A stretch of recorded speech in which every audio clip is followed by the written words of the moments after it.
Now, whatever it is, you need to have a recharging program. Otherwise, it runs out of power.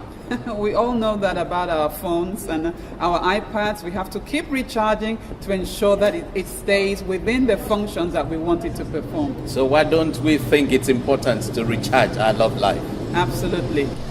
We want to be able to share with you the things that you might overlook, but they amount to so much. They have far-reaching impact and result in whatever you do. Now, love is not enough. But I tell you what, many carry the scarcity mentality into their love lives. So it affects their money, it affects their relationships, and it affects their entire lives. So we want to debunk the scarcity model of love.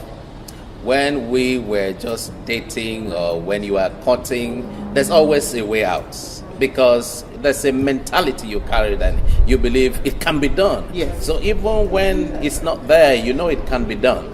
And so you always find a way to get it done. You always find a way to send a text.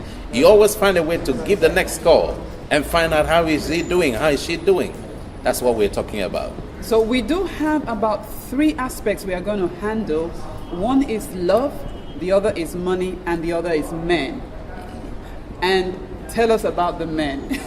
You know, one thing about the men is that we hide our fears, we hide the shame, we hide the guilt, all the things, the rejection. We are afraid to be rejected. And when rejection comes, we coil. Yeah. And we don't want anybody to know because we are macho. But who is there to listen to you? And who is there to tell you how to be the man?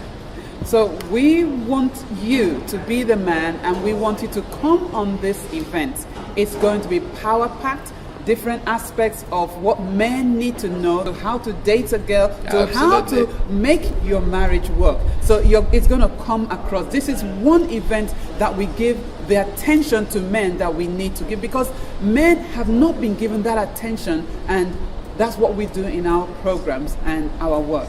For sure. There's more than enough news about the women, about the children. We want to pay attention to the men and help you to be the man. So we would handle how people have had that understanding and mentality of love scarcity, and how you can have a love abundance in your love life and in your life. And we are also going to handle the money aspect. People say, money is not enough. We don't have enough. Come on this event. We are going to share with you how money can always be enough for what you need to do and who you need to become. The best way to describe this is come and see.